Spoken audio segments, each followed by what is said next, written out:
নমস্কার, আমি GNM third ইয়ারের স্টুডেন্ট, স্বাধীন নার্সিং ইনস্টিটিউটে। আমার টপিক হলো ম্যালেরিয়া। ম্যালেরিয়া কি?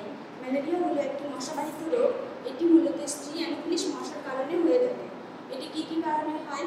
এটি প্রথম হচ্ছে 4 ধরনের হয়। প্রথমত প্লাজমোডিয়াম ভাইরাক্স, প্লাজমোডিয়াম ভ্যালসিফেরাম, প্লাজমোডিয়াম ওভাল ও প্লাজমোডিয়াম ম্যালেরিয়াই।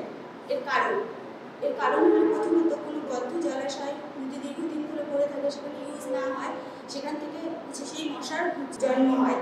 দ্বিতীয়ত, এটি মূলত কোনো কুয়ো বা কৃষি জমিতে দীর্ঘদিন ধরে জল থাকলে সেই জল যদি আমরা ব্যবহার না করি, সেই জল আমরা ইউজ না করি, সেটা পরিষ্কার না করি, তাহলে সেখান থেকে ম্যালেরিয়ার মশার উৎপন্ন হবে।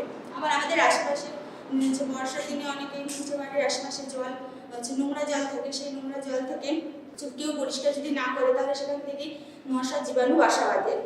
এবং এটি মূলত আরও দেখা যায় সিরিঞ্জের মাধ্যমে। হাসপাতালে অনেকে কাজ করে, সে একজনের সিরিঞ্জ আরেকজনকে যদি ইউজ করে, সেখান থেকে ম্যালেরিয়া রোগের সৃষ্টি হতে পারে। কোনো আক্রান্ত ব্যক্তির গা থেকে এটি ভালো মানুষের দেহে প্রবেশ করতে পারে। এর লক্ষণ কী হয়? প্রথমে দেখা যায় চোখে ব্যথা।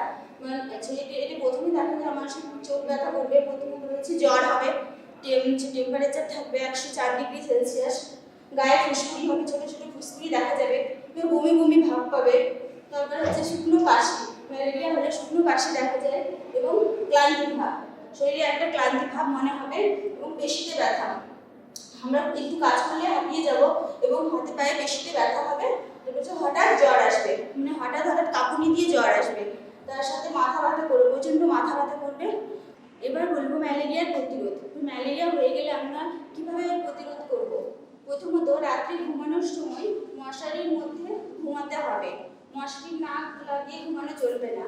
তারপর আমরা যখনই বাইরে বেরোবো, হাত পা ঢাকা পোশাক পরে বাইরে বেরোবো, যাতে মশা সহজেই আক্রান্ত করতে না পারে।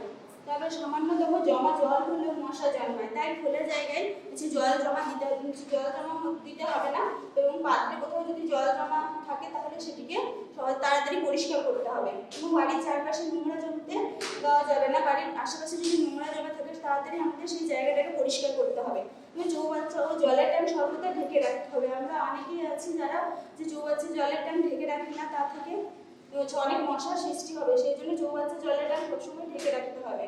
আমার এই ভিডিওটা যদি ভালো লেগে থাকে, তাহলে লাইক, কমেন্ট ও সাবস্ক্রাইব করে দেবেন। নমস্কার।